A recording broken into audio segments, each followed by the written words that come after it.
আমি এখন আমার ভাই বোনদেরকে বলতে চাই, জান্নাতে তো একবার গিয়েছেন, জান্নাতে একবার দেখে এসেছেন, সেটা কি জান্নাত না জাহান্নাম?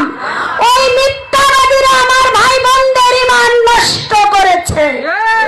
আমি বিশ্বাস করি এইবার আর আমার ভাই বোনদের ঈমান নষ্ট করার ক্ষমতা ওই মুনাফিক মির্জাফরদের নেই। আপনারা গত 12 তারিখে যে নির্বাচনে আমাদের প্রিয় নেতা বিএনপির চেয়ারম্যান, বাংলাদেশের বর্তমান প্রধানমন্ত্রী জনাব তারেক রহমানকে ভোট দিয়েছেন, সেই ভোটে 11টি ইউনিয়নের মধ্যে এই শেখেরকোলা ইউনিয়ন প্রথম স্থান অধিকার করেছে। আজকের যিনি প্রধান অতিথি, তিনি ঘোষণা করেছেন যে ইউনিয়ন প্রথম হবে সেই ইউনিয়নকে পুরস্কৃত করবে। আমি আপনাদের পক্ষ থেকে বলতে চাই, আজকের অনুষ্ঠানের প্রধান অতিথি জনাব রেজাউল করিম বাচ্চা ভাইকে যে পুরস্কার আপনি দিবেন, আগামী 9 এপ্রিল আপনি নির্বাচিত হয়ে আপনার হাত দিয়ে এই মন্দিরের যে বাকি কাজ রয়েছে সেই কাজের সহযোগিতার মধ্যে দিয়ে এই ইউনিয়নকে আপনি পুরস্কৃত করবেন ইনশাআল্লাহ। আমি আমার ভাই বোনেরা, আপনারা স্বর্গে চলে যাবেন, এইটি বলেছিল। তো আমি এখন আমার ভাই বোনদেরকে বলতে চাই, জান্নাতে তো একবার গিয়েছেন, জান্নাতে একবার দেখে এসেছেন, সেটা কি জান্নাত না জাহান্নাম? ওই মিথ্যাবাদীরা আমার ভাই বোনদের ঈমান নষ্ট করেছে। আমি বিশ্বাস করি এইবার আর আমার ভাই বোনদের ঈমান নষ্ট করার ক্ষমতা ওই মুনাফিক মির্জাফরদের নেই। আগামী যে উপনির্বাচন 9 এপ্রিল, সেই 9 এপ্রিলে আমার শেখেরকোলা ইউনিয়নের এই ভোটার বৃন্দ সর্বোচ্চ ভোট দিয়ে এই ইউনিয়নের সম্মান আবারও বয়ে আনবে এবং তারা প্রথম স্থান অধিকার করবে। প্রথম স্থান অধিকার করে আমাদের বগুড়ার সন্তান, এই বিএনপির চেয়ারম্যান, বাংলাদেশের প্রধানমন্ত্রী তারেক রহমানের মুখ উজ্জ্বল করবে ইনশাআল্লাহ। প্রিয় বোনেরা, আমি আপনাদেরকে আরেকটি কথা বলতে চাই, বিএনপি 17 বছর ক্ষমতায় ছিল না। এই বাংলাদেশের মানুষ কত কষ্টে ছিল। আমরা যারা নেতা কর্মী এখানে আপনার ইউনিয়নের আপনাদের ভাই বোনেরা যারা ছিল, তাদের আসন ছিল শুধু মামলা, জেলখানা আর রাস্তা।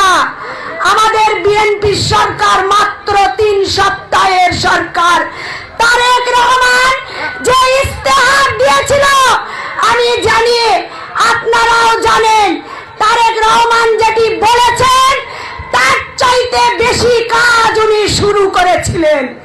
তার একটি উদাহরণ, আগামী 10 তারিখে এই বগুড়া থেকে উনি আমাদের মা বোনদের যে ফ্যামিলি কার্ড দেওয়ার কথা ছিল সেটি উদ্বোধন করবার কথা ছিল এই বগুড়া থেকে, কারণ উনি বগুড়ার সন্তান।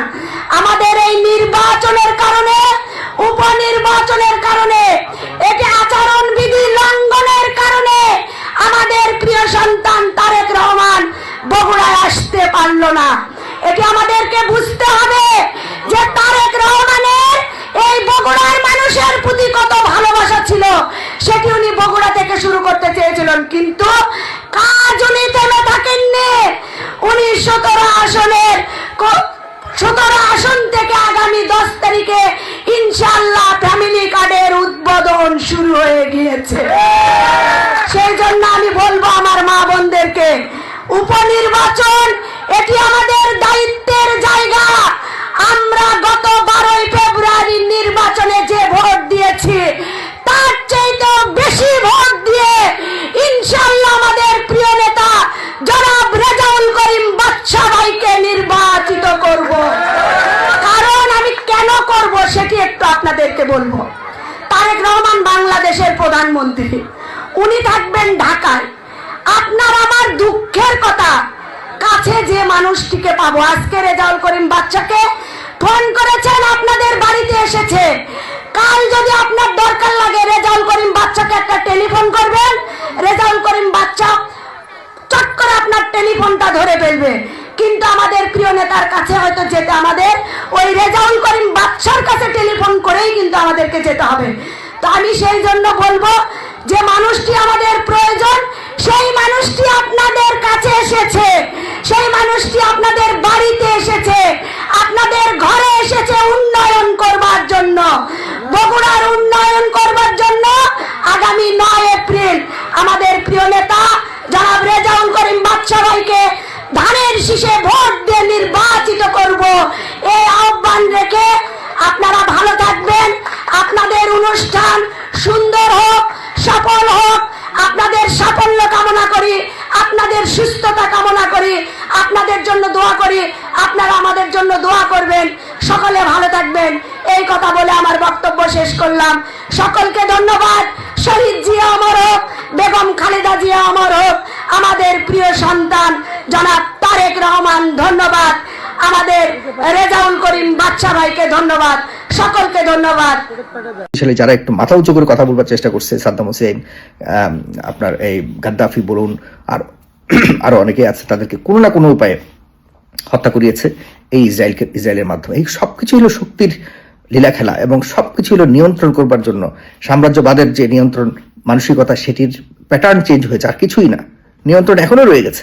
আমরা ব্রিটিশ কলোনিতে ছিলাম, আমরা এই বিশ্বের অনেকগুলি দেশ, এগুলিকে এখন আস্তে আস্তে তাদের সরাসরি নিয়ন্ত্রণ মনিটরিং এর জায়গা থেকে তারা সরে গিয়ে এখন অন্যভাবে আমাদেরকে নিয়ন্ত্রণ করছে। তাদের নিয়ন্ত্রণের বাইরে আমরা এখনো যেতে পারিনি।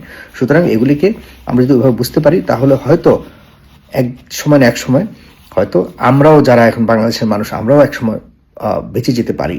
আদারওয়াইজ কোনো না কোনো প্যাটার্নে কোনো আমাদের উপরে একই ধরনের বিপদ আসতে পারে। দেখুন, আমি আজকে যে কয়েকটি আপডেটস যতটুকু জেনেছি, যে ইরান বলেছে তারা যুদ্ধ চালিয়ে যাবে, কোনো ধরনের আলোচনায় বসতে চায় না।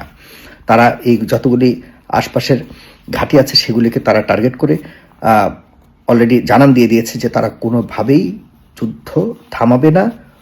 তবে ট্রাম্প যে ইঙ্গিত দিয়েছে, ট্রাম্প বেশি দিন হয়তো আর এই যুদ্ধ চালাবে না।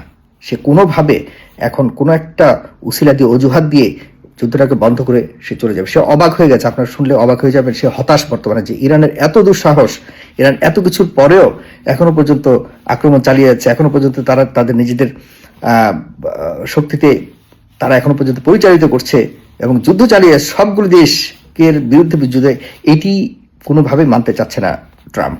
ট্রাম্প এখন কোন অজুহাতে বের হবে এই হিসাব করছে। তো যাই হোক, আপনারা টার্কিতে হামলা হয়েছে, এর কারণটা আমি জানানোর জন্য বিশেষ করে করলাম। আর সবচেয়ে বড় বিষয় হলো যে ইরানের বিজয়।